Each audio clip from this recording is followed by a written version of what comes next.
चलतु आज आम बनइबा क्षीर पोड़ पिठा। देखिपे पोड़ पिठाटी केते सुंदर भाव पड़ी। बहुत सहजरे आपण माने घरे या बनी पारे। मुझे आपण मानक पिठाटी को काटिकी देखौची। पिठाटी पूरा ठंडा हला पर आपण काटिबे। मुझे टिके हल्का गरम अछि फिर भी काटी नउची।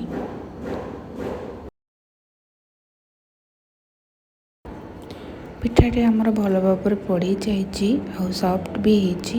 आपण माने जदि आपण घरे बनैया को चाहूचंती मोर रेसिपीटी फॉलो करंतु।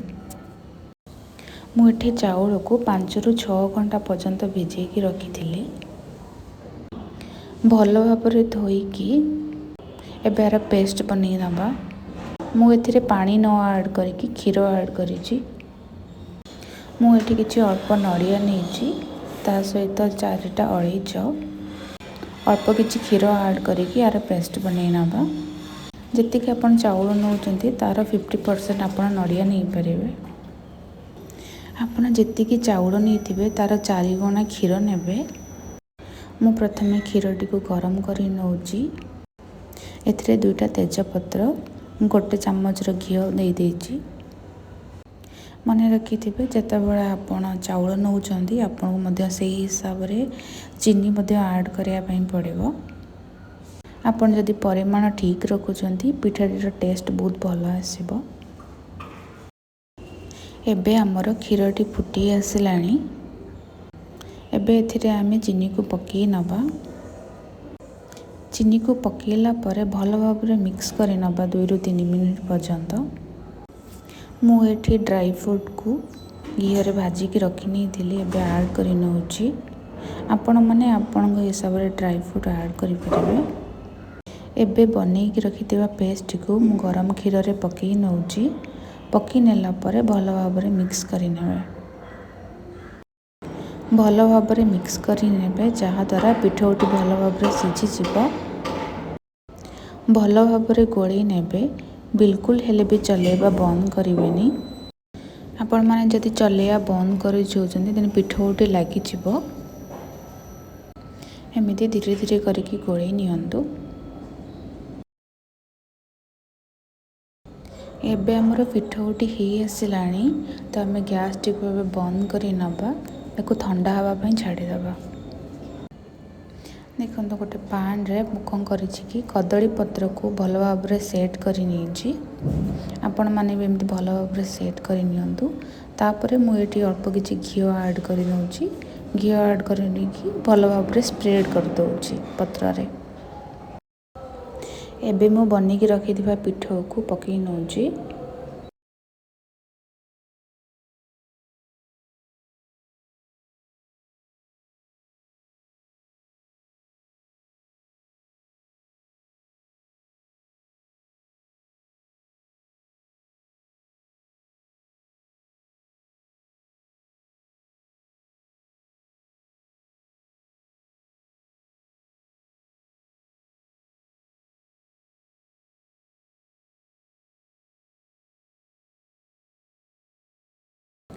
पकई सारा परे आपण हाथ रे टिके एमिति चापी देबे। यदि भीतर किछि फंपा थिबो तो क्लोज हो जिवो। भल भाव एमिति चापिकी आपण कौन करेंगे कि अल्प टिके घी पकई नेबे।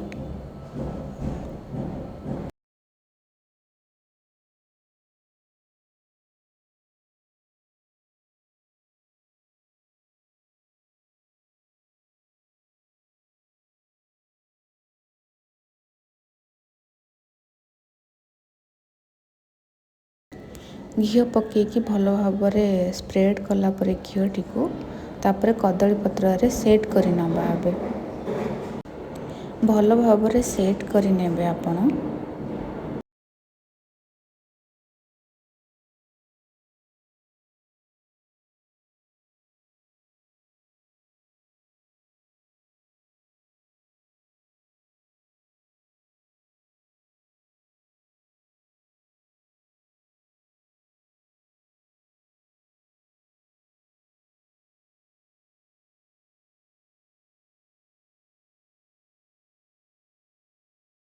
कदली पत्र को भल भाव सेट कला परे एक आपण गैस रे 10 मिनिट हाई फ्लेम रे बसई नेबे।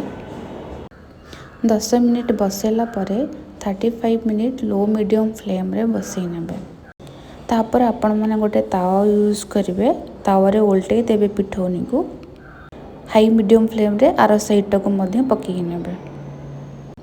एमिति 10 मिनिट हाई मीडियम फ्लेम रे पकई नेबे। ठंडा हेले बाहर कर नेबे। देखंतु पोड़ पिठाटी आमर केते सुंदर भाव रे पोड़ी हो जाइछि। जदि आपन को मोर रेसिपीटी भल लागिथिबो लाइक करंतु, शेयर करंतु, सब्सक्राइब करंतु। जय जगन्नाथ।